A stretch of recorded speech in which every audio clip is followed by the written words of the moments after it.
YAHAWAH BAHASHAM YAHAWASHI BAHASHAM YAHAWASHI. All praises to the Most High. YAHAWAH BAHASHAM YAHAWASHI is what I said, and I mean it. It's your brother Obadiah Yahweh Canaan coming to you today with a new lesson. Finally, the Most High brought me up out of this situation I've been in, and I just been praising Him. I've been praising Him like I don't know what's, because I am so terrified of the fact of what is about to occur and what is in the process of occurring right now. And I've just been Barakatah Yahweh, Barakatah Yahweh, Barakatah Yahweh, Barakatah Yahweh, Barakatah Yahweh Shai, Babakashah, the water Yahweh, Babakashah Yahawah Bahashem Yahawashi, Bahashem Rukakudash. All infinite praises and honor to Yahawah Bahashem Yahawashi only. Nobody ever should get any more praise and any more worship than Yahawah Bahashem Yahawashi. All the glory and praise goes to Him, without the shadow of a doubt. I want to give salutations to the Akim, the Akwab that I hear on the highways and byways, and those that are online doing the work, doing everything they can to praise and worship the Most High. I always want to make sure that I give respect and admiration to the apostles who have been out here doing an excellent job of bringing the accuracy and the consistency of the doctrine of truth. And they bring it through the spirit and truth, which is what the Most High says He wants. The worship, we got to turn that up. The Most High has put on my spirit a lesson that He's not pleased with the method of worship and praise that we offer. It's very suspect at best in terms of its offering.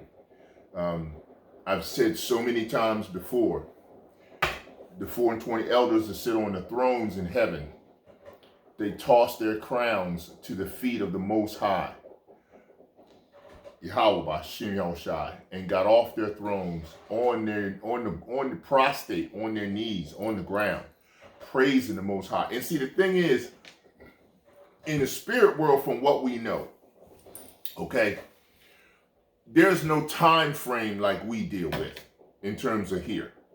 A spirit is not subject to a specific time realm in terms of how the Most High operates from the perspective of what is existence in matter formation and functionality, if you can understand that, all right? Which means these chains we're in, this flesh, these chains we're in, has a consistency of time measured against it.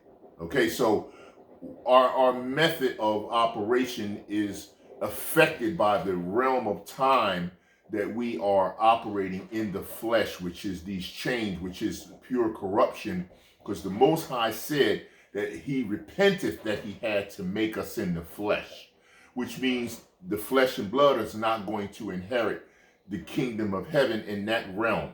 We must understand that. You can't get a chariot ride and have this flesh go with you. There has to be a form of a transformation, a transfiguration of some sort. We don't necessarily know what it is, but we know it's going to be greater than what we have. Just like in 1 Corinthians 15, Shalaki, let me get my glasses on here, just to hit that scripture at you. It says here, 1 Corinthians 15:43, the flesh, it's sown in dishonor and it is raised in glory. It is sown in weakness and it is raised in power. It is sown in a natural body and it is raised a spiritual body. There is a natural body and there is a spiritual body. And so it is written, the first man, Adam, was made a living soul, and the last was made a quickening spirit, Yahawashi.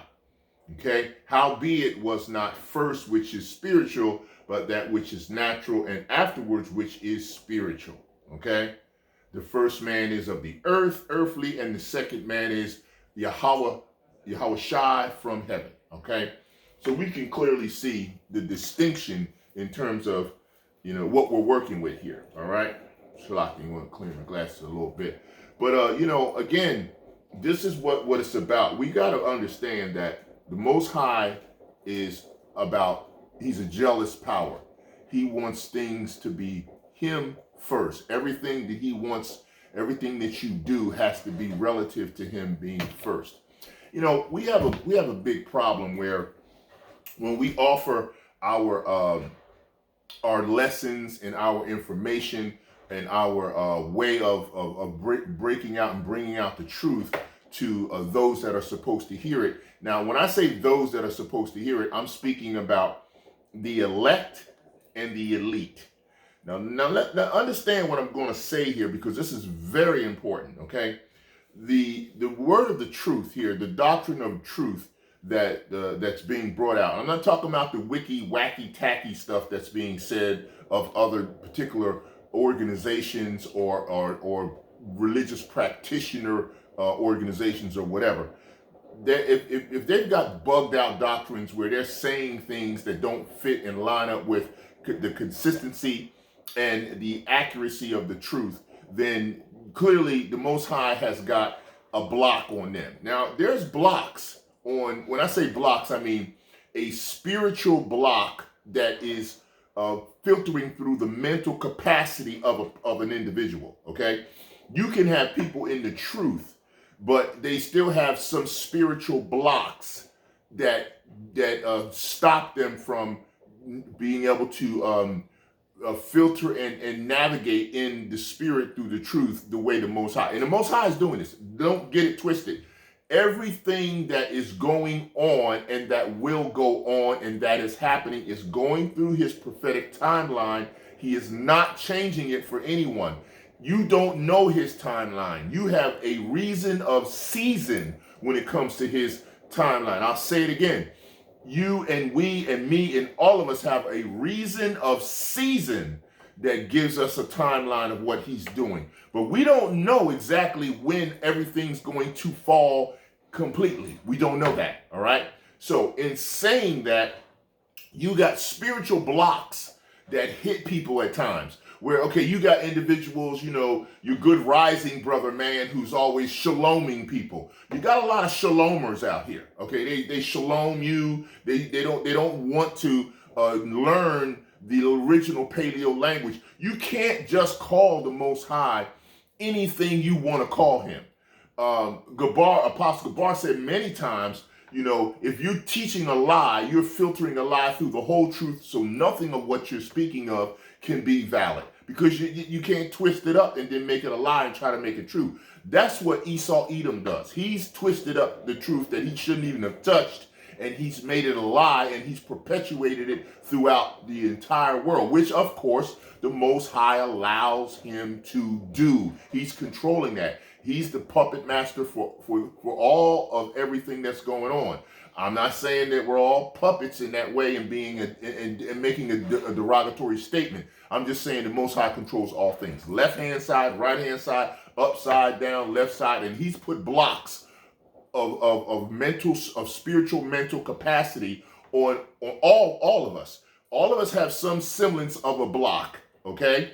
You can tell by the slippage in terms of what we do in the flesh. Recently I was listening to an excellent lesson of first fruits by Apostle Ramlam. He did an excellent job. I say to you, go and look up his lesson on InfoDoc 13. Okay, he kicked it. Oh man, the brother came and talking about it was oxygen. Great, it was absolutely excellent.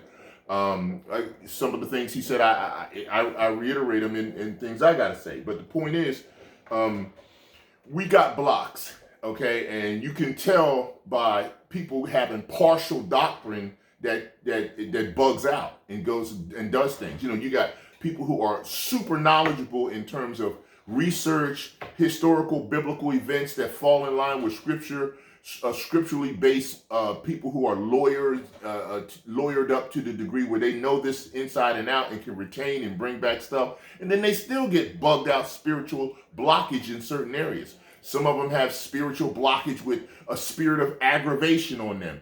They don't have anything ever good to say about anything that's going on, which is very problematic, because if you really are in the doctrine of truth, you understand all of this that's happening. We should be raising our hands in glory to the Most High, Yahawah Bahashem. We should be pushing it up and raising to Yahawah Bahashem Yahawashi, because we so close to the end. You gotta be praising. We have a tendency as the men who are charged with bringing these truths and this teaching forward of gassing up the wicked. What do I mean by gassing up the wicked? We promote the activity of the wicked as though it's out of control, or like it's not under the control of the Most High. We need not do that, okay? The Almighty Heavenly Father, Yahweh, is not happy with Israel, including elect, because he wants complete obedience on everything and always, point blank, period. He wants complete obedience, and we don't do that.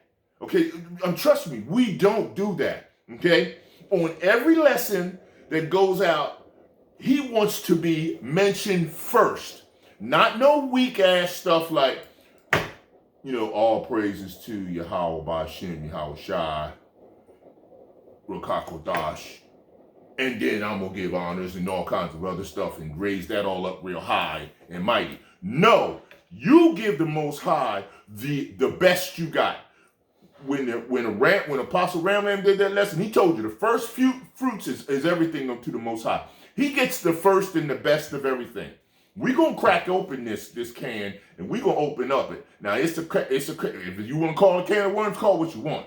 But I'm going to tell you, the Most High is not happy with what's going on. Every lesson, he should be mentioned, okay? It goes out. He should be first and multiple times through the lesson, as he is in complete control, total control of all that is happening in every aspect. He is. Whether you know it or not, whether you like it or not. You got to understand, you got multiple different types of people at various levels listen to this. Now, we do know, as I said before in the beginning here, this information and this truth is directed to the elect, who's supposed to be doing this exactly, giving the Most High praise throughout the entire lesson, that he's doing this, which brings us closer to our salvation.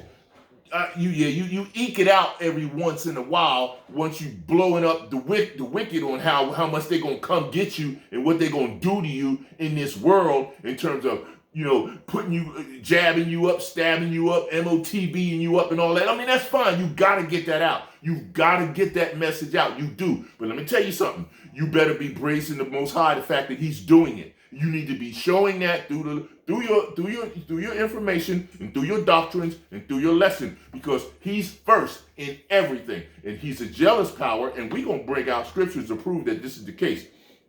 So during this end time, the prophetic time period, you got to stop accentuating the role of the wicked so much. You can talk about them, but you got to also disclaim the fact that they ain't controlling this. Most High is the puppet master controlling all this. It is in his hand and his way, and the ways that he wants to see we worship, we not worshiping. Like I said before, we got to honor and glorify the Most High Yahweh in all performing aspects. Romans chapter 1:25. Go there and read it. You know what I'm talking about. I'm telling you here. He wants to be first, okay? He wants to be apocre, right? Aprake, right? Which, these are the firstling spirits, which Apostle Ramlan was talking about. He said, set aside. If you're going to be set aside and be the first, then you need to give the Most High the first of everything, including how you mentioned him, that he's doing all these plagues. He's doing all these world changing disasters that he's performing with the planet that he created. It's his. It's not ours. It don't belong to nobody but him. Everything belongs to him. He owns it all, It's like he said, Arkamai, right? Which is what? The rule over and to reign. He rules and rules and reigns over everything. The first to do anything, and that's the Arkamai that Yahawashi was looking for as help. That's the help that we gave to him before the foundation of the world, when we were not in these chains that we're in right now, right? But we want to be what? Agorazio, right? Agorazio is what? Redeemed, as Apostle Ramlam said. Okay, you need to understand that. That's what we're dealing with.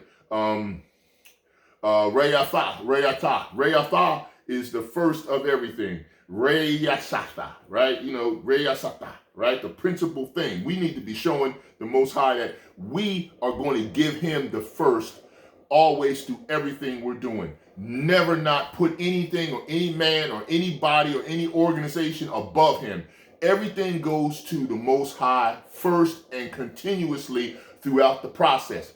He gives you men to help you get steered towards the truth, but they don't have the power. The power that was given to them to get you to follow him is still the Most High's power. Say it, I say it again. We don't have no heaven to put you in. We don't have no hell to put you in. We are just vessels. We're vessels operating on a vassal. This is a vassal environment that we're in. This system, this country is a vassal. But the Most High is operating and controlling. And we're the vessels in the vassal that is being shown to move his prophetic process forward by his hand, not ours. He don't need our help to do anything. He could do it all. But we need to get it straight that we need to give him praise and worship. As I said, the 4 and 20 elders, right, who were on the throne, when they were on the throne and got off, like no timeline, right? It didn't say in scripture that they ever got up and got back on their thrones. To all we know, they could still possibly, more likely, still be down worshiping the Most High. Everything that is created worships Yahawah Bahashem Yahawashi. Everything. And if you're not giving him, if you're not showing him the excitement of the praise that he should be getting right now, during these prophetic periods of time when he is tearing this whole thing up and tearing it all down, then you're making a very grave mistake. You're making a very grave mistake if you're not showing that level of praise and worship higher than anything else that you're involved with. That's what it's supposed to be. Because when the new kingdom comes into play, what is your position? What reward will you have earned from showing how much praise and worship you've given the Most High? When the things get, it's gonna be shit gonna get so bad. Beyond what we can imagine. That's why you have to be praise and worship. Praise and worship is very, very powerful. Yeah, getting out and being out and on the street, pretty soon he gonna lock all that down where ain't gonna none of that be going on. He gonna shut off this situation where ain't nobody gonna be able to watch nobody on no YouTube or nothing else. So how else can you show him his glory? How can you show him his honor, his glory, unless you praising and worshiping him? Because like you say, and we all say, the angels are watching. Everybody is watching in heaven what's going on here, okay? It's being recorded. So if you're a weak-ass praise and worshiper, think about what your reward's going to be, okay? We all talk about what we want, what we going to have. Okay, but then the Most High always says, he going to melt all these remnants, the rudiments and the elements of evil that Esau's been blessed with controlling through the hand of the Most High who's controlling him, and he's toxified the whole world, as I've said in many lessons. We're in a fallen state here. All this shit here is in a fallen state. Opposite what we are teaching through the Most High's hand to bring the elect into the fold so that they can get the information and do the work of the Most High and tell the elite, this is what your judgment is. Opposite that, the rest of this is shit that we're dealing with, okay? You don't want any of this to go into the new kingdom and covenant. The Most High is not having a freaking garage sale of Esau's shit, okay? He's not doing that. He's not saying, well, this is some stuff that was done in the world that was, so, let me refurbish it and wash it up and then bring it into the new kingdom. No, he's not. Okay? Stop that dumb shit. You don't need this stuff that's wicked here anymore. He's not doing that. The Most High ain't having he ain't having no goddamn garage sale of Esau's wickedness. It ain't happening. All right? He says he's going to take us back to perfect. Perfect means I don't need the bullshit that was going on back then. I need perfect. This is what we're dealing with.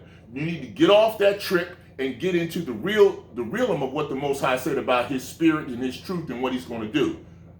That's why we can't even approach him without going through Yahawashi, because the stuff that's in this fallen state is wicked. Why would you want to wash it off and clean it up so you can do what?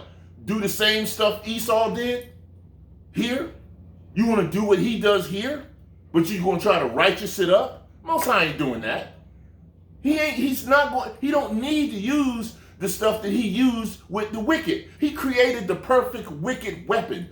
You know, Esau don't need a weapon. He is the perfect weapon. He created perfectly to do just what the hell he's doing. I'm sorry. You know, normally I don't go off like that and rant. But it's just, the Most High is just not pleased with the fact that we're not putting him first. I'm guilty of it too. Yahawah Bahashem Yahawashi, Father. Babakashah, Father, please. Babakashah. The water, Father. Thank you for your love. But Babakashah, Shalaki, Father. Forgive me for me not putting you first in everything. You said first fruits are to put everything and you first when we give you first. I repent for not putting you first. I am at fault.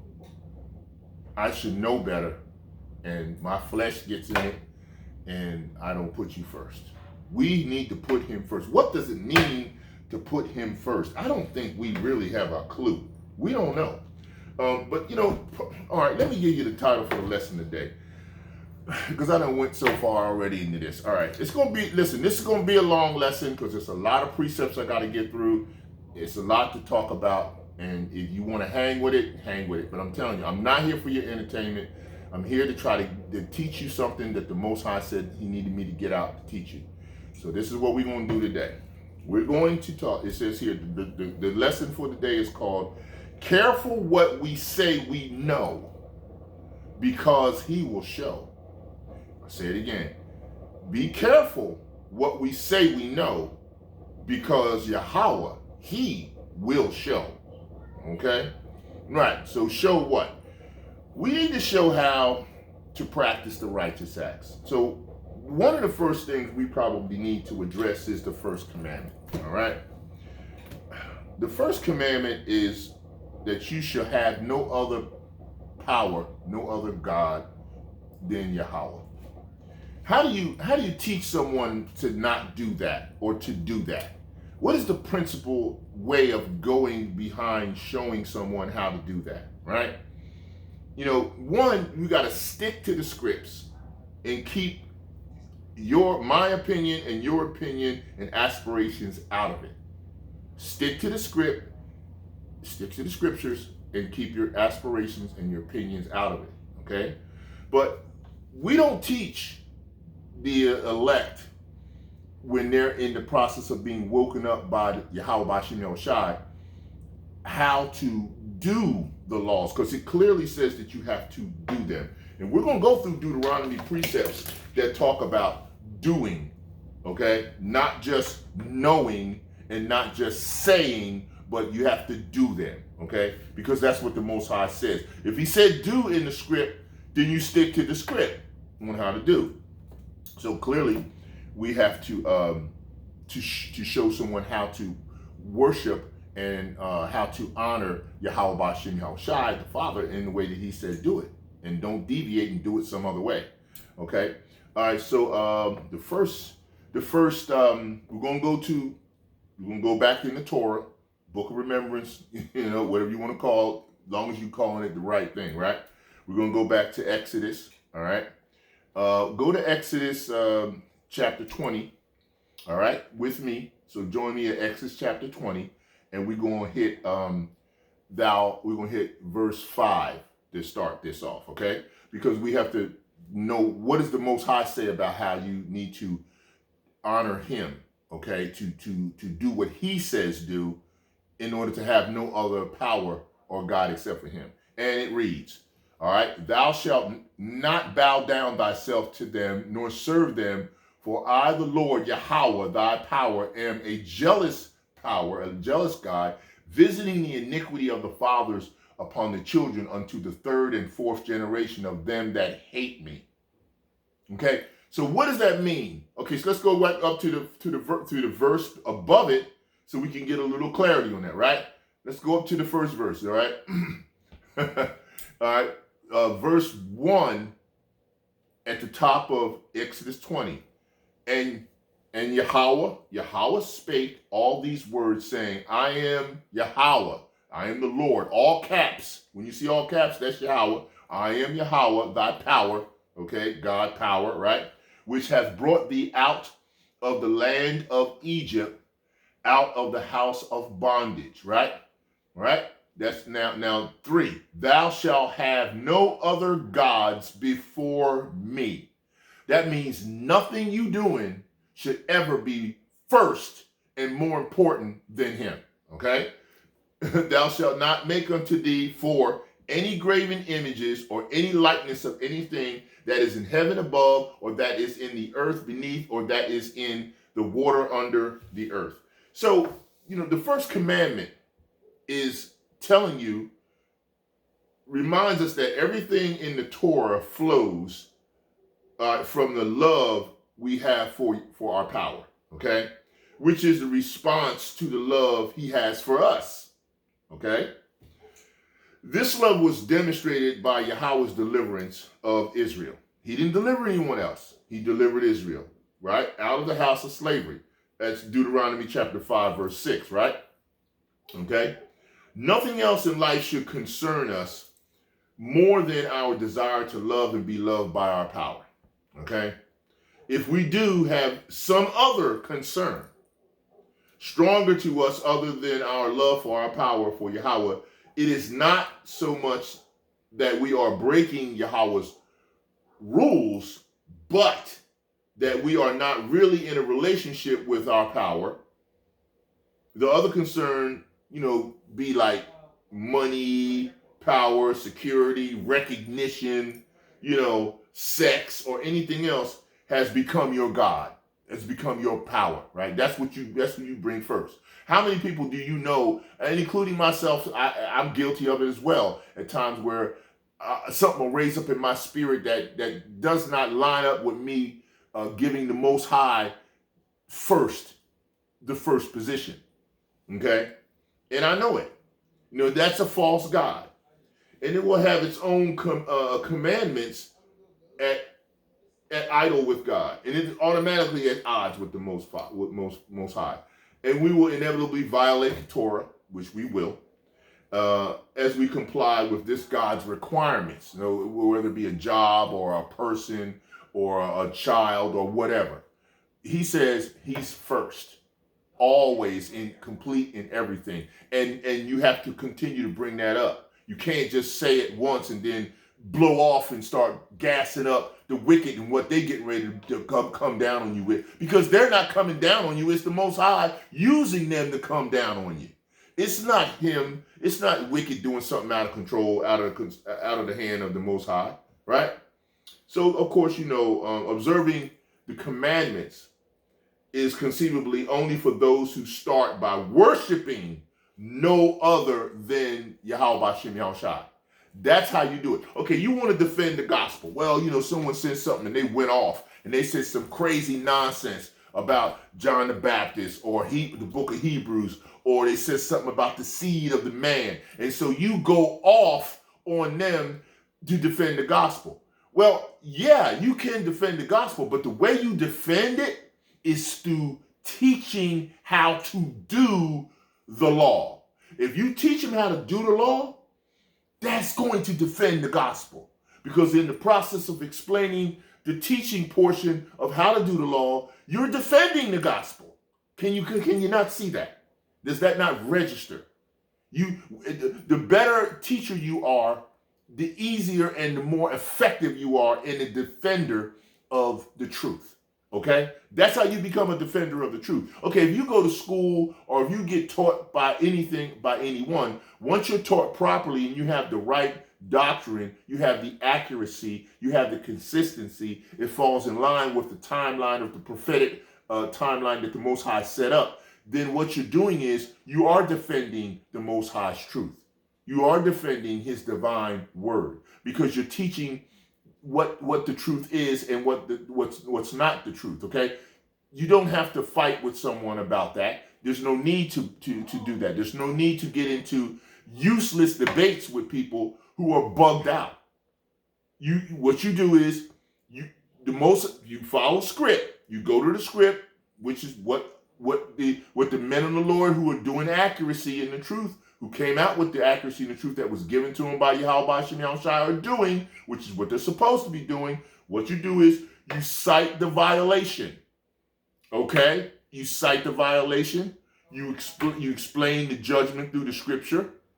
You tell them that Yahawah Bahashaam Yahawashi is going to cover bringing the retrospect of that judgment into play for that violation. And then you get out of it and leave it the hell alone and move on to go teach the elect and those that are supposed to get the truth how to do the law. This is the methodology that you're supposed to be following in terms of what the word says. Not me, not anyone else, not anyone else's organization. This is what the word says, okay? And that's what you should be doing. Okay, let's move on. Let's go now to I want to go to Exodus chapter 34, right? And I'm going to get 14. Okay, so go with me to 34 and go to verse 14. And it says, "For thou shalt worship no other power, no other God, for Yahawah, whose name is jealous, is a jealous power." I'll read that one again. "For thou shalt worship no other God," small lowercase g, "for the Lord Yahawah, whose name is jealous." His name is jealous. Is a jealous power. He's a jealous God. Okay? So clearly you see, if you're doing anything else or you giving anybody else any glory other than the Most High, he's jealous of that. And trust me, he will address you. He will address you on that situation. Deuteronomy chapter 4, 24. Go with me. Deuteronomy chapter 4, verse 24. And it reads, "For the Lord thy power is a consuming fire, even a jealous power," even a jealous God. Okay? All right? You see that. Pop right back up to 23 in the same chapter. Okay? 23, and it reads, and 23 and 24 come together, right? "Take heed unto yourselves, lest ye forget the covenant of Yahawah your power, which he made with you, and make you a graven image or the likeness of anything which Yahawah thy power hath forbidden thee." Because you know the Most High made everything that exists. He invented everything that exists, put it in the hands of Yahawashi and the angels, and they brought it to fruition. They brought it into what you see right now, whether it's the spirit world or whether it's here in the flesh, okay? So, clearly you got to understand the Most High, he's jealous, man. And if you keep messing around and doing stuff to piss him off by not bringing him first and everything, if you start inkling up anyone else that's getting his glory, you're gonna know about it. Okay, we're going to Deuteronomy chapter 32, and we're going to read 16. Okay, all right. It says here, "They provoked him to jealousy with strange gods, with abominations provoked they him to anger." Okay, see, that's what he did. Okay, so what did they do? Here it is right here. They sacrificed, 17, they sacrificed unto devils, not to power, not to Yahawah, to gods whom they knew not, to new gods that came newly up, who your fathers feared not. Okay? See, you cannot do this. If you start swaying away from the Most High's hand and his power and his love, you creating some very strong problems for yourself that are going to come around, and they will be coming around quickly. You're gonna be surprised You're going to be very surprised what you will not get when that time comes, when we're about to go transition into the new kingdom and the new covenant. You wanting all this and you wanting all that, but you know what? You're going to get only what the Most High decides. You think you know, just like the lesson says. Be careful what you say you know, because he will show. That's why this lesson is what it is. You don't think that you've arrived already and got a seat on the chariot. Don't think that you already have arrived and you know everything and you can do no wrong. Let me tell you, the Most High, he corrects the elect, the very elect, and everyone else. But like I said, this is going out to the elect so they can get in line, because as the Most High has made me an observer, that's why you don't see me come out with a lesson every 20 minutes. He lets me say, check out what my children and my elect and everyone else is doing. And I'm going to put in your spirit what you need to come out with. And you just bring that out. And if you don't bring that out, Obadiah, guess what I'm going to do to you? So look, I'm terrified of the Father. I don't care about what y'all got to say. It don't mind me. It don't shake me. I ain't shook. I don't care about what your feelings are. I don't care about how you, oh, well, I don't like what he said. So what? Take it up with the Most High. Take it up with him. Because I'm terrified of him. Because he's showing me some stuff that's coming, and it's coming on. Everybody going to get touched. Even me. And I'm terrified of it. Maybe you might not be, but I am. But I'm going to tell you, you're going to get in line, because if you don't get in line, you're going to find out some stuff you don't want to know. I'm sure okay, I'm back in Deuteronomy again, chapter 5 and verse 9. Deuteronomy chapter 5 and verse 9. And here we go. Thou shalt not bow down thyself unto them, nor serve them, for I, the Lord, Yahawah, thy power, am a jealous power, visiting the iniquity of the fathers upon the children unto the third and the fourth generation of them that hate me. Okay, how do you hate him? And why do you hate him? Okay, you hate him because why? Because you will not make him first. If you don't make him first, then you don't really love him that much. If you make whatever you make first is what you love. Trust me, that's how it is. You know, when people who are in my circle who love me, and folks who care about me, they say clearly, how do you know if someone really cares about you and loves you? Well, they're going to call you, right? They're going to when they say they're going to see you, they come and they check you out, they spend time with you, right? Okay. When they say they're going to do something for you, they don't have to ask for it; it's already done. You know, and you think about a person, you do for them, even because the thoughtfulness is in your spirit, and you go out and you do it. You think first. You think first. That's what you do, right? Right. And so that's what I'm saying when I say you got to deal with the Most High in the spirit of doing things first, right? Okay, where are we going? We're going to Deuteronomy 32. And I'm going to go to 19 and 21, okay? And it reads, thou shalt not wrest judgment, thou shalt not respect persons, neither take a gift, for a gift doeth blind the eyes of the wise and pervert the words of the righteous. Say it again. I need to emphasize this because we got a lot of men worshipers out here in this world, and that's a problem. Okay, so I'm going to read that again. Thou shalt not wrest judgment, W-R-E-S-T. Understand what that means, right? Thou shalt not respect persons, neither take a gift, for a gift doeth blind the eyes of the wise and pervert the words of the righteous, right? All right, 20. That which is altogether just shall thou follow, that thou mayest live and inherit the land which Yahawah thy power giveth thee.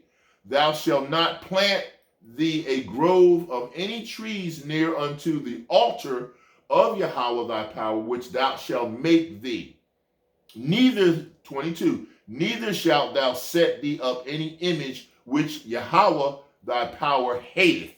So you do not put anything in front of him and try to say that this is for him and from him that represents who he is. That's how you are doing wrong in terms of having a power or a God before him.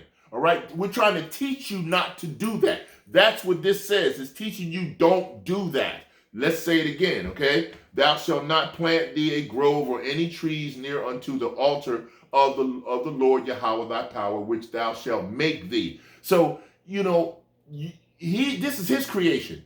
He's made all of this. So if you take what he's made and try to make something that represents him and then put it up in front of him as though you're worshiping him through that, you're putting a God before him that's not him. You can't take his creation and try to say you're going to worship that's worshiping him. It doesn't work that way. The only creation that you get to worship Yahweh through is through Yahawashi. Because Yahweh created Yahawashi, and we are to worship Yahawashi through him to Yahweh.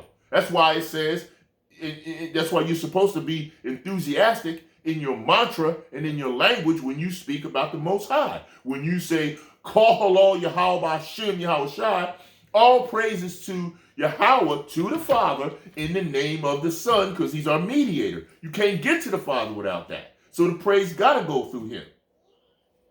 Okay? Make sure you clearly understand that. Okay, let's keep it moving here. All right, we're going to go to Deuteronomy chapter 6 now. So join me with Deuteronomy 6 and 15. All right, and that is, For Yahweh thy power is a jealous power among you, lest the anger of Yahweh thy power be kindled against thee and destroy thee from off the face of the earth. That's what I'm saying. He's got something coming, and we're not ready for it. I know I'm not. And none of us are. And if we think we've already arrived, just because we think we're doing a little bit of work out here, because we popping out some lessons, or we out on the streets talking to some people that may or may not even be able to get this truth, because trust me, he predestined everything that's happening. You don't think he's already, okay, he said he created the end from the beginning and the beginning from the end. He didn't leave anything out in between that. If he said he got the end from the beginning and the beginning from the end, there's nothing left out. Everything's included. That means those individuals that's supposed to wake up, supposed to come into the truth, supposed to be elect, supposed to be the very elect, supposed to be the 2/3, supposed to be the wicked. He already determined what they are. Why don't you disclaim that? Tell the people, instead of trying to drop fear on them, that Esau Edom's coming with some stuff that, the boogeyman, watch out, he's coming. Stop it. Tell them the truth. Most High is in control of all of it. He's doing it. Emphasize it more. He wants that. He wants to be first. He has to be first. He better be first. Okay? All right? That was 6:15. Okay, now I want to go to the book of Joshua, and I want to go to chapter 24, and I want to read 19. And it says, And Joshua said unto the people, Ye cannot serve Yahweh, for he is an holy power. He is a jealous power. He will not forgive your transgressions nor your sins. Now we know that, of course, there's scripture now through Yahawashi and what he has done as our Redeemer. Okay, as I said before, he offered redemption. What is redemption? Agorazo, right? Agorazo. Jeremiah chapter 2, verse 3. You got agorazo, right? All right, let's grab that real quick. All right, since we're here, Jeremiah chapter 2, and we're going to have 3. Israel was holiness unto Yahweh, and the first fruits of his increase, all that devour him shall offend, evil shall come upon them, saith Yahweh. Okay, I'll read that again. See, that's first fruit. That's the first thing. Most High is representing that as first. He says, that is Jeremiah chapter 2, verse 3. Israel, only Israel. He didn't mention no other nations. He didn't mention anyone else. Israel was holiness unto Yahweh. Why ain't they that way now? Fallen state we're in. But we got redemption through Yahawashi. Okay? Holiness unto Yahweh. And the first fruits of his increase, all that devour him shall offend, evil shall come upon them, saith Yahweh. So if you messing with Israel, you got something coming. Even if you within Israel, Remember what I said there. Even if you are part of Israel, if you come against the men of the Lord, if you come against the men that are bringing this truth and have been bringing this truth and the doctrine that's accurate, okay, and consistent, evil can come upon you. You can be touched, okay? Don't get it twisted. You can be touched, all right? All right, the next precept we want to go to is Psalms. All right, we're going to go to Psalms.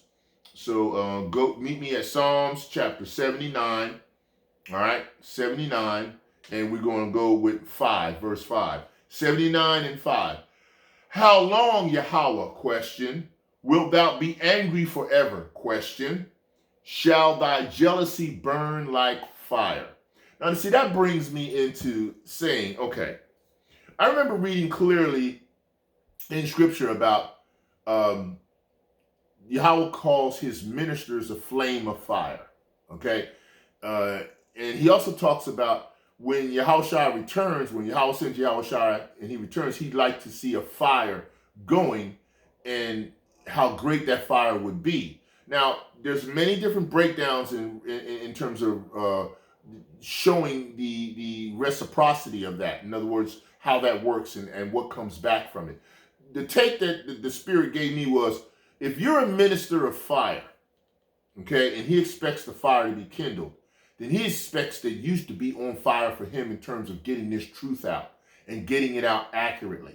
That fire better be roaring. I mean, it better be so freaking hot it can burn through anything.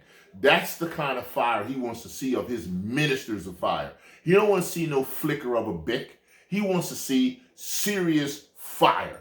The fire comes from the word. The truth in the word will burn you. It'll burn you in a good way. What's the burning? It's that refining fire. It's that gets the slag off of the silver and the slag off the gold that has purifying faculties. That's the type of fire that Yahawashi is coming back to kindle even more. If you are a firebrand, as the scriptures say, a minister of fire, okay? So that's where that scripture comes in play in Psalm 79:5, right? How long, Yahawah, wilt thou be angry forever? Shall thy jealousy burn like fire? I'm telling you, man, his jealousy burn like fire. And if you ain't already if you ain't already aflame, think about what you might have to go through, okay? While I'm here, let's pop right back to 78, okay? Chapter 78 and hit verse 5 there. It says, for he established a testimony in Jacob and appointed a law in Israel, which he commanded our fathers that they should make them known to their children. So he's telling you, you have to teach them how to do the law. You got to teach them. The wicked teach you how to do their wickedness in their wicked churches. So why aren't we teaching, instead of just saying the law to them, teaching them how to do it, how to perform the ones we can practice while we're here in captivity? Now, we all know we can't do all of them because we restricted by Most High has us restricted through Esau, the puppet he's using to block some of the stuff that we can't do now, but we will do them. But the point is, you know, you got to do you got to teach what you can do. You see what I mean? You do what you can until you can do what you want to. You see what I mean? So this is important. All right, so that was 5. While I'm here, I think I'm going to pop down to 58. Same chapter, 78, Psalm 78, and go down to 58. Because it says here, for they provoked him to anger with their high places and moved him to jealousy with their graven images. See, and high places and graven images could be anything that you exalt, your job, the things you've accumulated through houses or properties or you know, and whatever images you present in terms of how you put yourself out to the world to show them who you think you are. And you provoked him to jealousy, and because all that stuff belongs to him. You know, I've said it before and I'll say it again. You know, you ain't taking no damn U-Haul when the chariot comes, if you get a chariot ride. None of this is going with you. Okay, they used to say that about people when never seen a U-Haul following a hearse, where it's wicked, man. The Egyptians do wicked stuff like in certain Hamite cultures. They bury live people and all this crap that they had in the earth with the king or the person who died, like they're gonna use that stuff somewhere else. But really, see, you can see how stupid and ridiculous that is. So what are you trying? Why are you trying to drag this stuff in? You can't drag none of this stuff in. You ain't taking none of this stuff on a chariot if you even get a chariot ride. You don't even know. Okay. Levels of bug outness is just beyond what you can imagine, man. Because people be just really all freaking bugged out of their minds, man. They think they're gonna take certain stuff with them when they out of here. Oh, call Yahawah Bahasham Yahawashi. 1 Corinthians, I'm sorry. Not trying to get off. Chapter 6, 19. I don't want to get off track here, okay? What? Question, what? Know ye not that your body is a temple of the Yahawah Bahasham Yahawashi, which is the Ruach HaKodesh, right? Your body is a temple of the Ruach HaKodesh, which is in you, which ye have of power, and ye are not your own. See, Most High owns everything. So that's out. You can't even think in terms of that, right? 20. For ye are brought with a price. Therefore glorify Yahweh power in your body and in your spirit, which are Yahweh's, which belong to the Most High. Okay? All right? Now we're going to go to 2 Corinthians chapter 2. Oh, no, Shalaki. 2 Corinthians chapter 11. And in verse 2. For I am a jealous over you with a godly jealousy, for I have espoused you to one husband, that I may present you as a chaste virgin to Hamashiach. Okay? So clearly, the Most High keeps showing you his content for you giving anybody any praise, any kind of high-level praise or honor or worship other than him. I'm telling you, he's not having it. He's not having it. Okay? All right, now we're going to go pop back to the Old Testament again, or back to the beginning of the book of the book of remembrance, and we're going to go to Numbers. Go to Numbers chapter 25, and we're going to go to verse 11. 25 and verse 11. All right, Numbers 25 and verse 11. All right. It says here, and Phinehas, the son of Eleazar, the son of Aaron, the priest, hath turned my wrath away from the children of Israel, while he was zealous for my sake among them, that I consume not the children of Israel in my jealousy.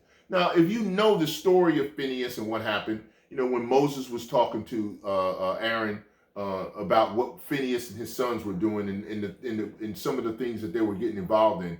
Whereas 12 says, wherefore say, behold, I give unto you my covenant of peace. And 13, and he shall have it, and his seed after him, even the covenant of an everlasting priesthood, because he was zealous for his power and made an atonement for the children of Israel. See, he was trying to show and teach what you're supposed to do to honor the Most High, and don't deviate from that.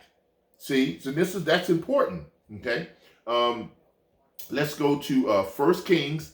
We're gonna get into Deuteronomy in a few minutes, because I know y'all getting a little antsy, because we're gonna talk about some of the things that the Most High says in terms of keeping His commandments, and we're gonna break it down for you. All right, we're gonna go to 1 Kings. All right, so join me in 1 Kings, and I want to hit chapter 14.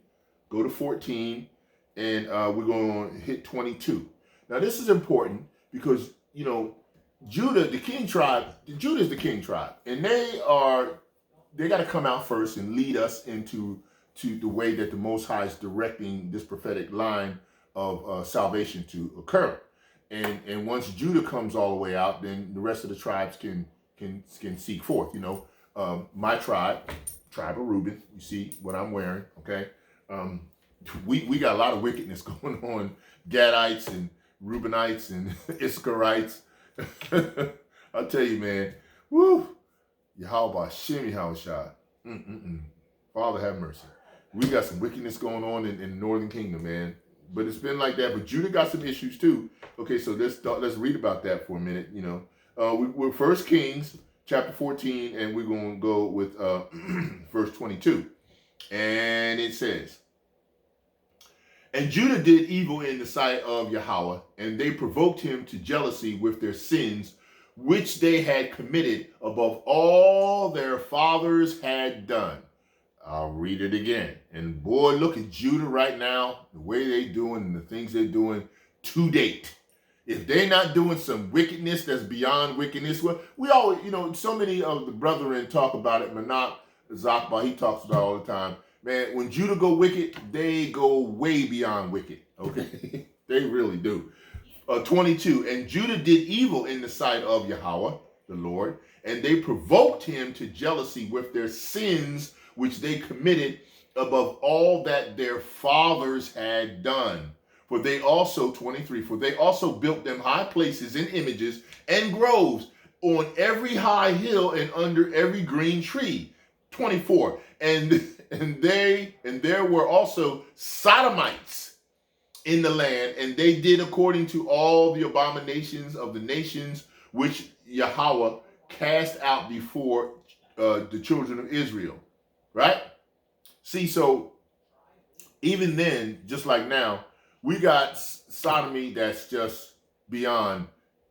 Jake go when Jake go that way, when Jake go alphabet, he go RuPaul.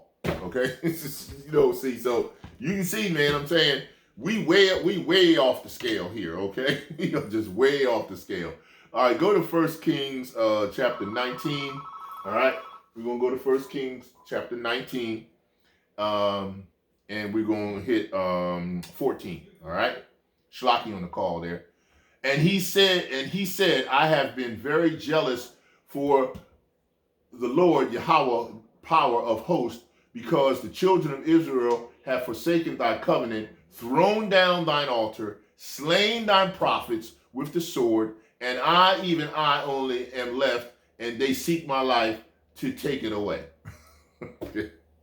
I tell you, boy, Isaiah, he was through, man. He was like, look, he had to wait on Jeru to come into the play with Elisha so that they could go ahead and take over, because he was about through. After he finished with Jezebel, he was like, man, I'm kind of scared. I'm terrified of the Lord. What the Lord's getting ready to do to me now after I didn't kill that witch is getting ready to die. Then she's after me. It's crazy because, you figure with all the power that the Most High just showed him, killing all those 850 prophets, and slaying them, how he sucked up all the water, the fire, the bullock, the altar. I mean, all of it, you would think, why would you be afraid? But you still should be, because that miracle, those kinds of miracles was beyond belief. And he was still afraid. And more or less, he was afraid of Yahweh. He wasn't really that afraid of Jezebel. Yeah, Jezebel, she was going to die. Jeru and them took care of her. But bottom line is, I'm telling you, that's why I'm terrified of what the Lord will do, man. I know he ain't playing. I can't even say he ain't playing. It's beyond he ain't playing. Okay, I'm just trying to tell you. Because, I read, we're going to read, what do we read, 19 and 10? That was what? Yeah, okay, I read that. "And he said, I have been very jealous for the Lord Yahweh of hosts, for the children of Israel have forsaken thy covenant, thrown down thy altars, slain thy prophets with the sword, and I only am left, and they seek my life to take it away." Okay, and he says also here on 14, right? Did I read 14? Yeah, and he said, "I have been very jealous for the Lord." How he said the same thing. He's reading the same thing. He said, for Yahweh, power of hosts, because the children of Israel have forsaken my covenant, thrown down my altars, slain thy prophets with the sword, and even I only am I left, and they seek my life to take it away. So, like I said, repetition is good when it's fruitful. But if you are a repetitious type person in your teachings and in the way you're doing it, and it's not fruitful, you're not bringing anything that's teaching someone how to actually perform the application of laws that we can keep, then your repetition becomes ineffective. Okay, Just a little side note so that you know. Okay. From here we want to go to Ezekiel. We're going to go to the book of Ezekiel, right? And we want Ezekiel chapter 23, and I'm going to go with verse 25. Okay. And it says, okay. And I will set my jealousy against thee, and they shall deal furiously with thee. They shall take away thy nose and thy ears, and thy remnant shall fall by the sword. They shall take thy sons and thy daughters, and thy residue shall be devoured by the fire. Most High is letting you know, you're not taking none of this stuff with you.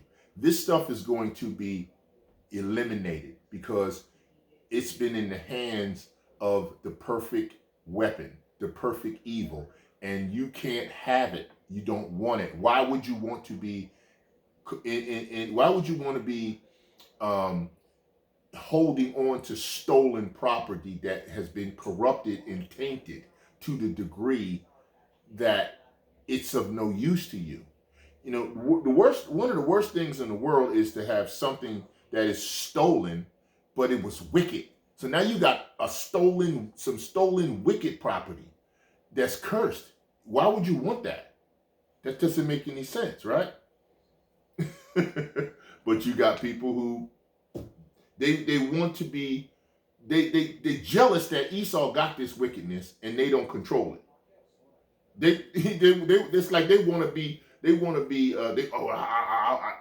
they hate the fact that Esau has been given this been given the blessing of the sword and the various things that he's doing, and so in the process of him having it, they're kind of jealous of it. So when they get jealous of it, they feel like if they had it, they could do it righteously. Now we know once the world is put back under the rulership of Yahawah Bahashem Yahawashi, King David and the elect, 144,000 and so on, that the righteousness will come back to this world, but it's going to be new.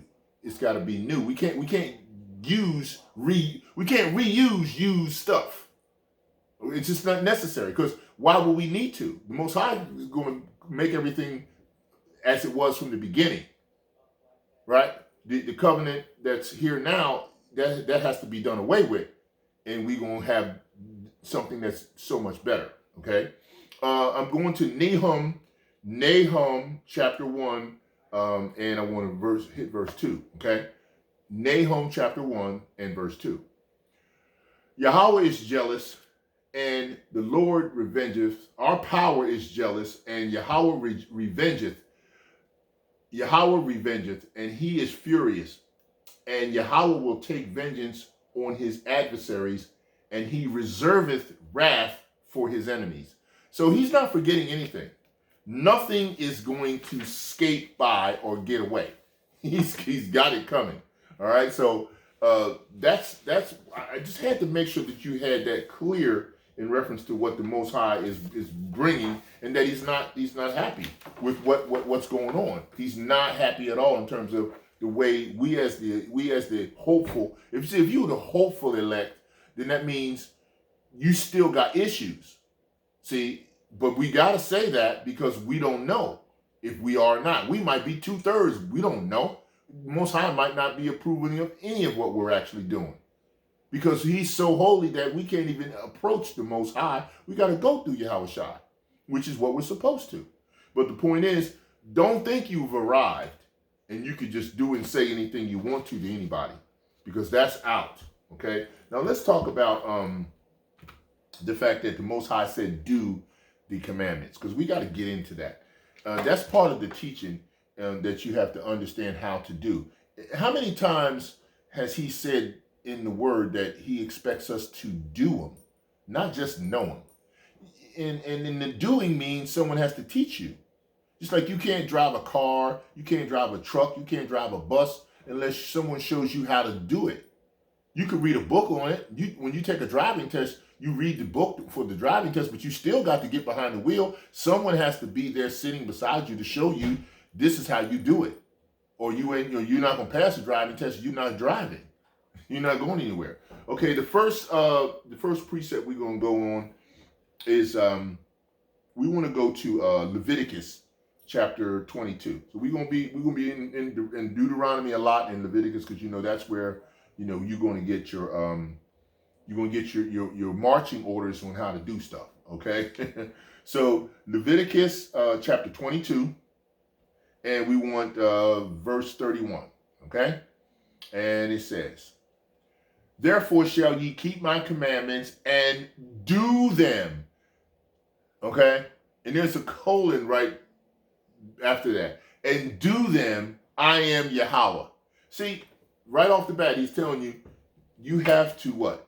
Keep his commandments, right? "Therefore ye shall keep my commandments." You got to keep them. In order to keep them, you got to know them. "And do them." Action required behind it. Okay, you got to perform something.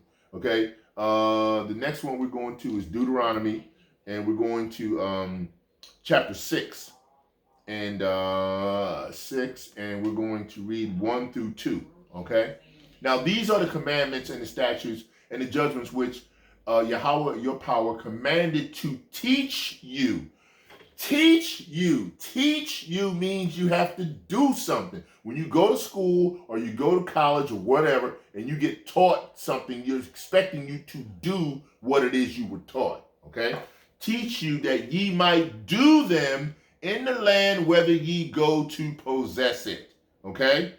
Verse 2, "That thou mightest fear with reverence Yahweh thy power to keep all his statutes and his commandments which I command thee, thou and thy sons and thy sons' sons, all the days of thy life, and that thy days may be prolonged." Okay, so if you don't learn how to do them, you're not going to do them, and which means you're going to be wicked. Okay, because you're not doing them, because you're going to be against him, and you don't love him because you won't do his word. You will say it, but you won't do it. We know wacky tacky Christians, they are all about saying, but they don't do. Okay, all right. Next verse, we're staying in 6, and we're going to go to 17.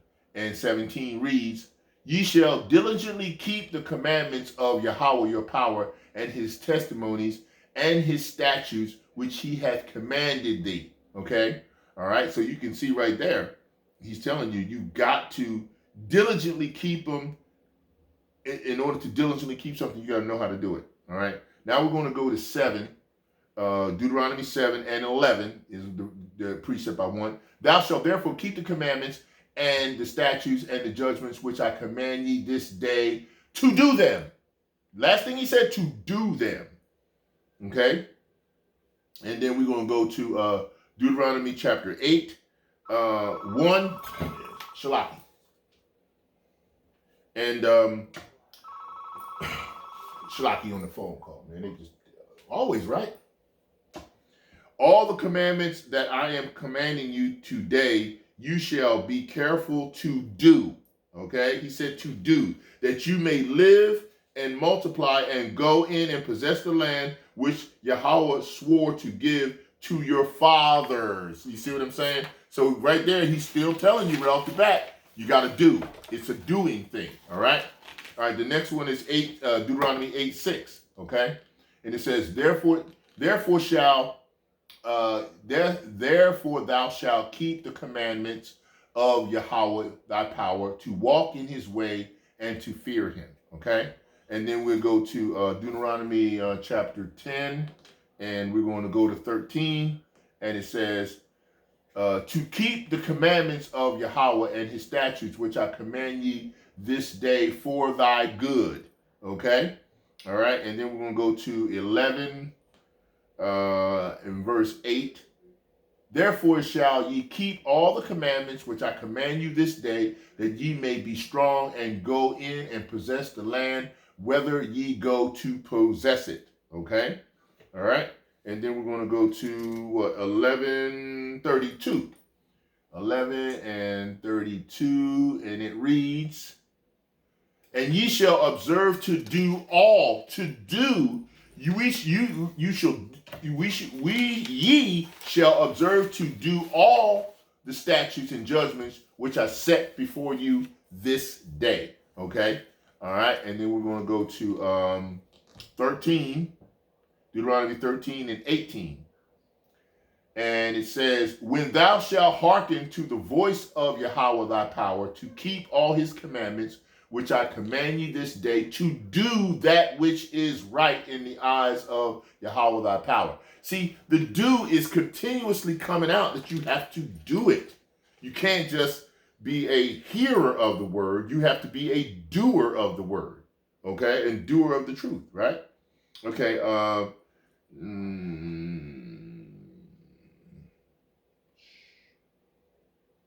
okay, that was what, 13?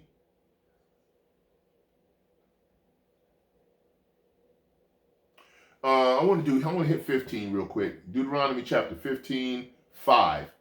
And he says, only if thou carefully hearken unto the voice of Yahawah thy power, to observe, to do all these commandments which I command thee this day. See, the doing is not really taught or shown in the evangelistic process of what we have going on in this world. Because if you don't teach someone how to do the high holy days, if you don't teach someone how to perform and do various types of feast or various types of ordinances that are still allowed, they won't know how to do them. Okay, we're going to go to Deuteronomy chapter 26 now.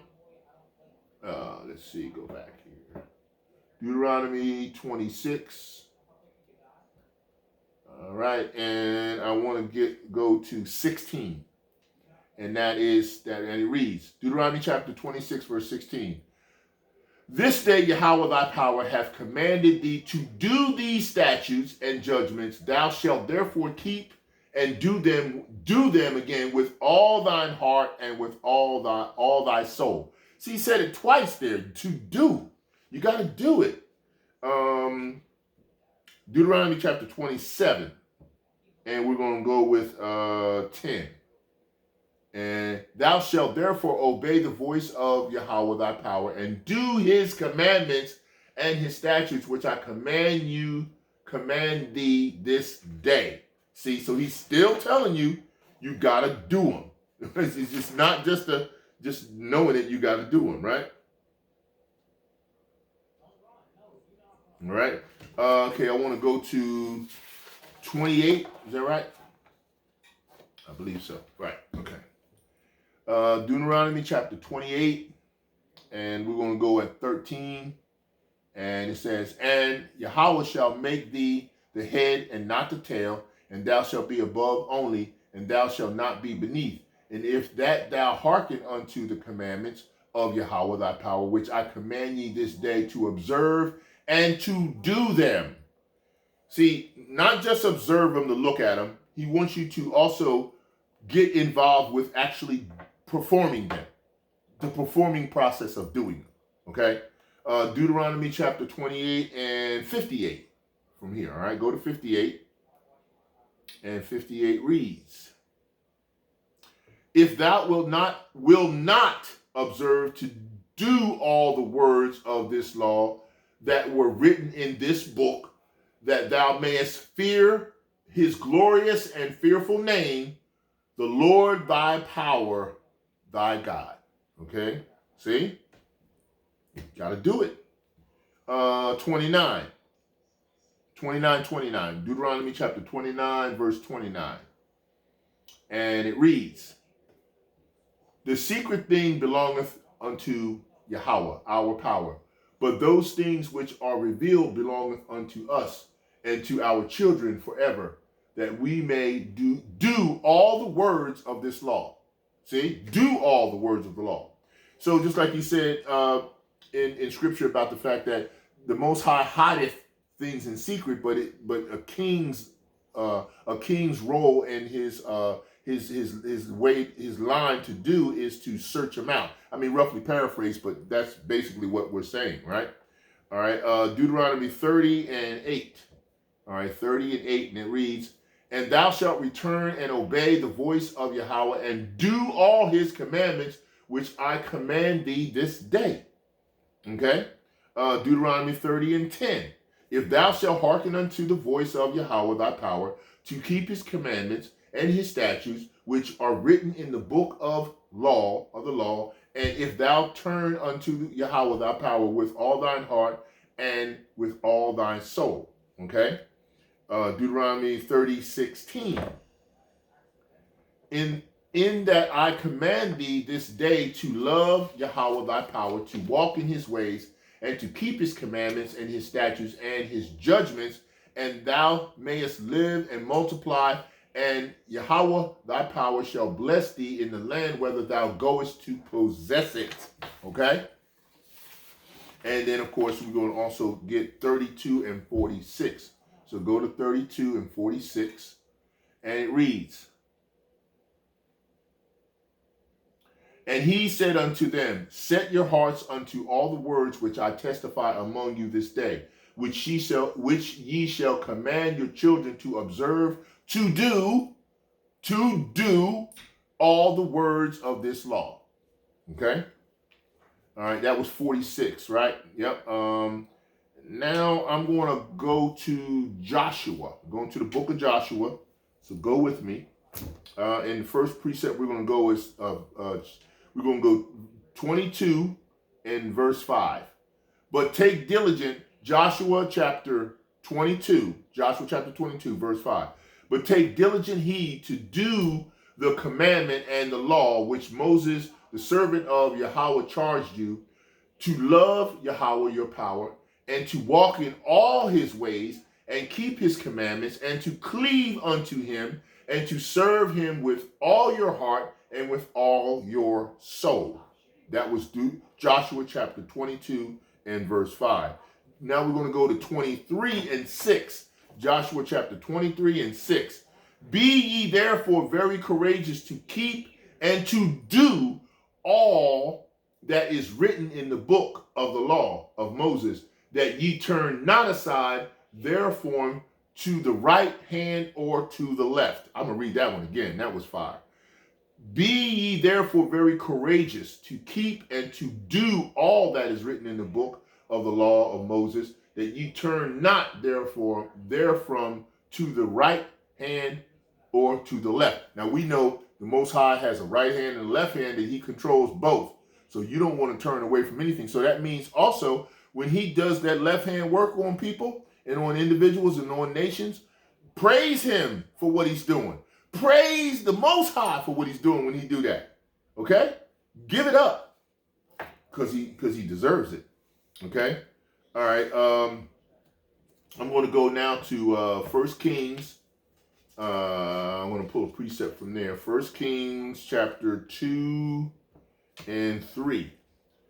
And keep the charge of Yahweh thy power, to walk in his ways, and to keep his statutes and his commandments and his judgments and his testimonies, as it is written in the law of Moses, that thou mayest prosper in all that thou doest, and whithersoever thou turnest thyself. So he's showing you that you will prosper if you just actually apply the application of what it is that you're reading and you're understanding. You have to apply the application of it. Okay.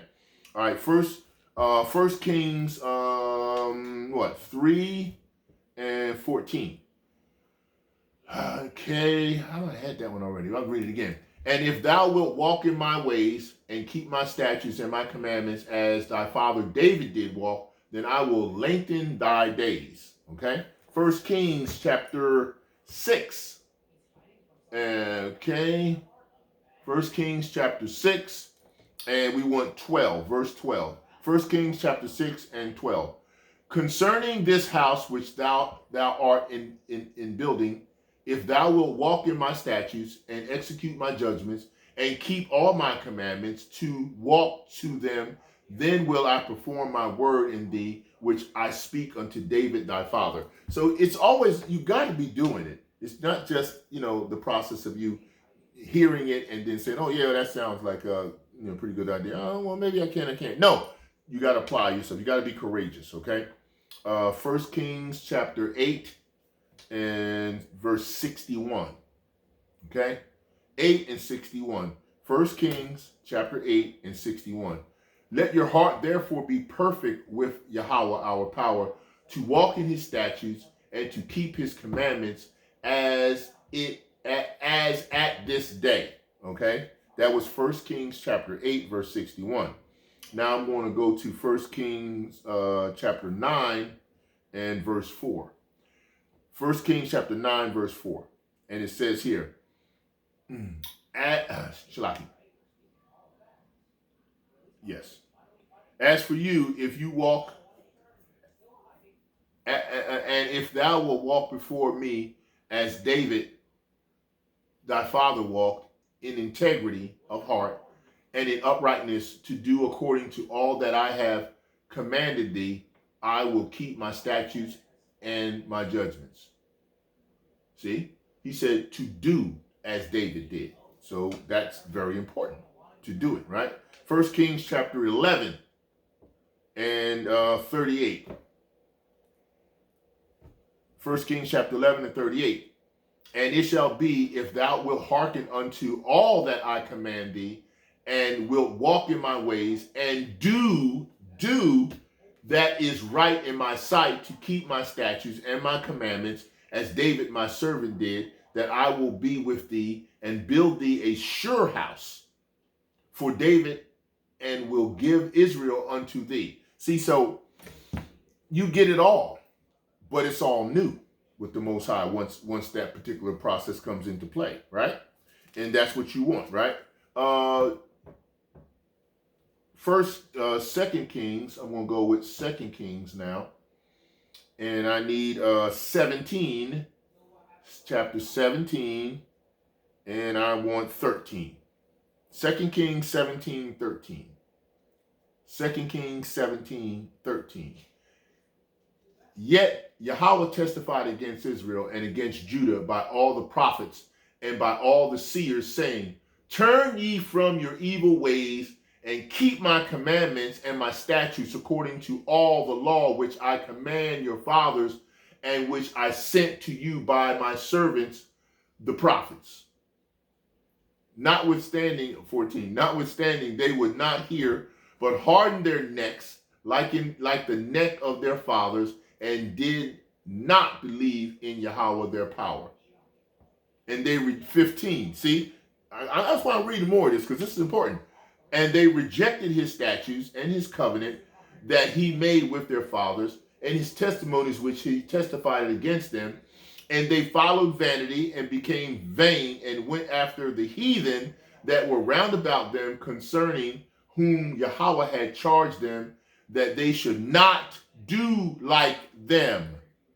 So there's the opposite doing that you're not supposed to do. That's why I read this, because you're not supposed to do that. This tells you what you, like I went earlier in the beginning of the lesson, certain stuff that Most High said don't do. That means you're not worshiping the Most High. You're not taking him first. All right, 16. And they left all the commandments of Yahweh their power, and made them molten images, even 2 calves, and made a grove, and worshipped all the host of heaven, and served Baal. See? And they caused their sons and their daughters to pass through the fire, and used divination and enchantments, and sold themselves to do evil in the sight of Yahweh, to provoke him to anger. And therefore Yahweh was very angry with Israel, and removed them out of his sight, where there was none left but the tribe of Judah only. See, I told you, the northern kingdom, our tribes, man, we were being wicked as hell, man. And Yahweh rejected all the seed of Israel, and afflicted them, and delivered them into the hand of the spoilers in Esau, Edom, right? Until he had cast them out of his sight. For he rent Israel from the house of David, and they made Jeroboam the son of Nebat king, and Jeroboam drove Israel from following the Lord, and made them sin in a great sin. And we got the same kind of wickedness going on right now. Okay? For the children of Israel walked in all sins of Jeroboam, which he did, and they departed not from them, until Yahweh removed Israel out of his sight, and he had said by all his servants, the prophets. So was Israel carried away out of their own land to Assyria unto this day. And since I had to read that, man, because it's kind of wickedness that we be into, man. And the Most High has had enough. Like I told you, he's not happy with even the elect because they won't put him first. Now, they don't even do it. They say a weak-ass mantra in the beginning of the lesson. And then after that, you don't hear about Yahweh hardly any at all. You just hear about them gassing up the wicked, man. Like the Most High ain't doing that.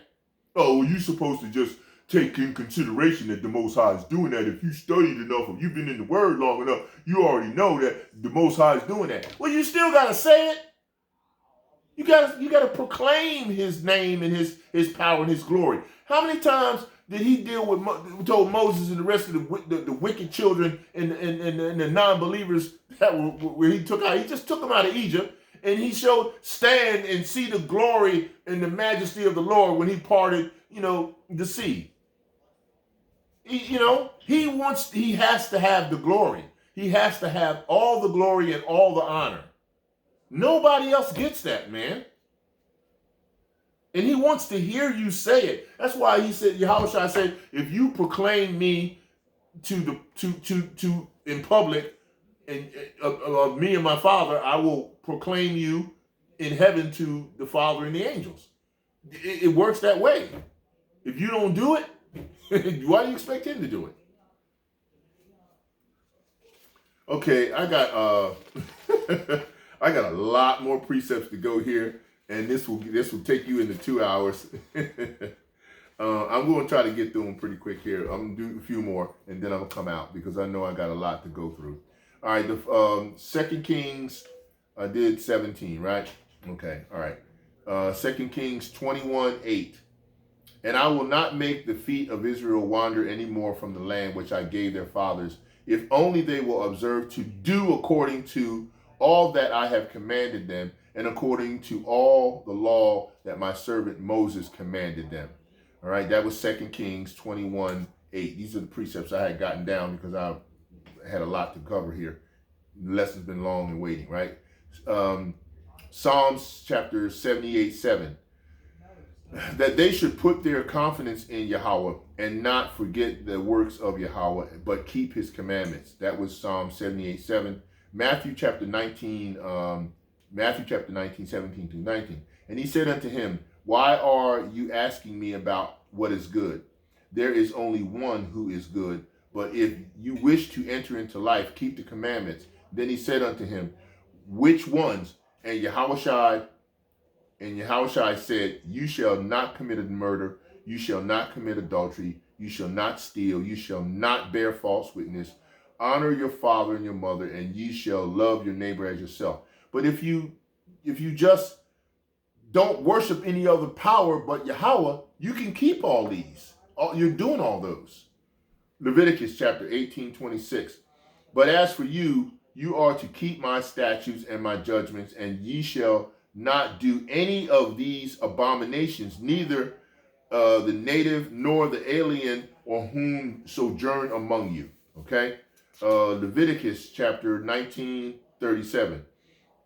You shall thus observe all my statutes and all my ordinances and do them. I am Yahweh. I am the Lord, right? All right.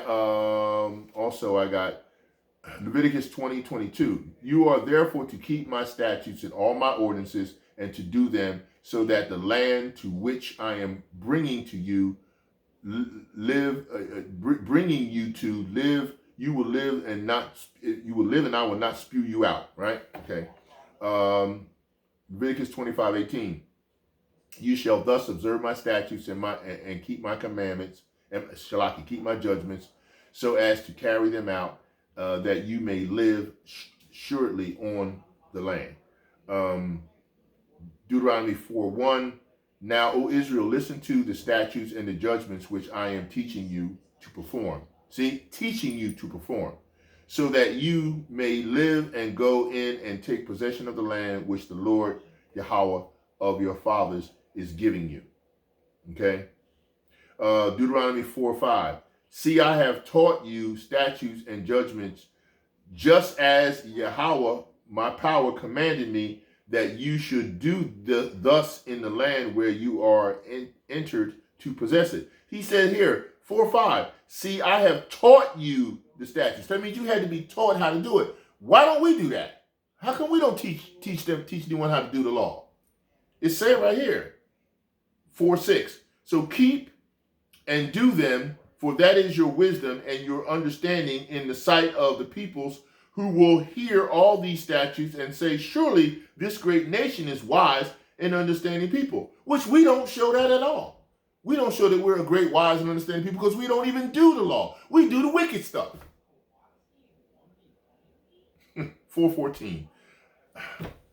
Yahweh commanded me at that time to teach you statutes and judgments, that you might perform them in the land where you are going over to possess it. I think I'm going to stop there because this is a lot. I got so many more to go through. I took a lot of notes. It took a lot of time. The Most High was working on me to do this lesson because he wanted to get it out. But I know I've gotten, let's see, I got 1, 2, 3, 4 more pages of precepts that I can roll through here. You know what? We're gonna go. I'm not even going. I'm gonna do what the Most High said do. Let's just bring it out. What was it? Psalms 119. You have ordained your precepts. We should keep them diligently. Right. That was Psalms 119:4. Then Moses summoned all Israel and said to them, hear, O Israel, the statutes and the ordinances which I am speaking today in your hearing, that you may learn them and observe them carefully. Leviticus chapter 19:19. You are to keep my statutes. You shall not breed together two kinds of your cattle. You should not sow your field with two kinds of seed, nor wear a garment upon you of two kinds of material mixed together. Now we know that's a little tough for us right now because we're under captivity and we don't manufacture our own stuff the way we do. You have to practice the righteous acts that you can. All right, this is what I'm trying to get to you, but you have to be taught how to practice those righteous acts because a lot of people don't know how to practice anything except wickedness. Okay. Leviticus chapter 20 verse 8. You shall keep my statutes and practice them. I am Yahweh who sanctifies you. Leviticus 26:3. If you walk in my statutes and keep my commandments so as to carry them out. Right? Deuteronomy 16:12. You shall remember that you were a slave in Egypt, and you shall be careful to observe these statutes. Right? That's we slaves here, so we got to be careful to observe. Right? Deuteronomy 17:19. Deuteronomy 17:19. It shall be with him, and he shall read it all the days of his life, that he may learn to fear Yahweh his power, be carefully observing all the words of his law and these statutes. Ezekiel chapter 20 verse 19. I am Yahweh your power. Walk in my statutes and keep my ordinances and observe them. Walk in his statutes means you got to do them. Okay. Ezekiel 36:27. I will put my spirit within you and cause you to walk in my statutes, and you will be careful to observe my ordinances. Okay, prophetically speaking, that's right, coming, right? Ecclesiastes 12:13. Ecclesiastes 12:13. The conclusion, when all has been heard, is fear Yahweh and keep his commandments, because this applies to every person, all Israel. All right, that's what it applies to. Ezekiel 44:24. In a dispute, they shall take their stand to judge. They shall judge in accordance to my ordinance. They shall also keep my laws and my statutes in all my appointed feast and sanctify my Sabbath. So you got to be taught how to do it in order to do that. Okay? Deuteronomy 5:29. Oh, that they had such a heart in them, that they would fear me and keep all my commandments always, that it may be well with them and with their sons forever. See, here, I want to read that one again. Oh, that they had such a heart in them that they would fear me. See, a lot of these men, that are in the truth, and some of them that are not. Mostly all the ones that are not, they don't fear him at all. But even some of them in the truth don't fear the Most High, so-called in the truth. They don't fear him. You know, they fear men that they worship and be around, but they don't fear Yahweh, right? Okay. Deuteronomy 6:24. So Yahweh commanded us to observe all these statutes, to fear Yahweh our power, and our good for our good always, and for our survival as it is today. Psalms 119:4. You have ordained your precepts. I think I read that one already. I believe I did. Okay. Okay, here's one. Ezekiel 11:20, right? That they may ask in my statutes and keep my ordinances and do them. Then they will be my people and I shall be their power. See? He said you have to do them. Deuteronomy 4:40. So you shall keep his statutes and his commandments, which I am giving you today. It may go well with you and with your children after you, and that you may live long in the land which Yahweh your power is giving you for all time. Acts chapter 15:5. But some of the sect of the Pharisees who had believed stood up, saying, it is necessary to circumcise them and to direct them to observe the law of Moses. Acts chapter 21:24. Take them and purify yourself among them, and pray their expense so that they may shave their heads, and all who know that there is nothing to the things which they have been told about, but that you yourself also walk orderly and keep the law.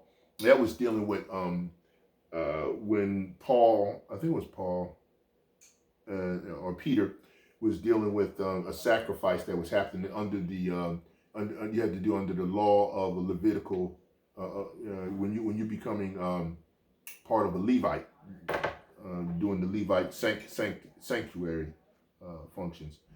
Shalaki. 1 Corinthians, circumcision is nothing and uncircumcision is nothing, but what matters is keeping of the commandments of Yahweh. You heard that? Psalms 105:45, so that they might keep his statutes and observe his laws. Okay.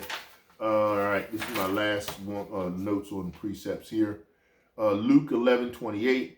But he said, on the contrary, blessed are those who hear the word of Yahweh and observe it. Do it, right?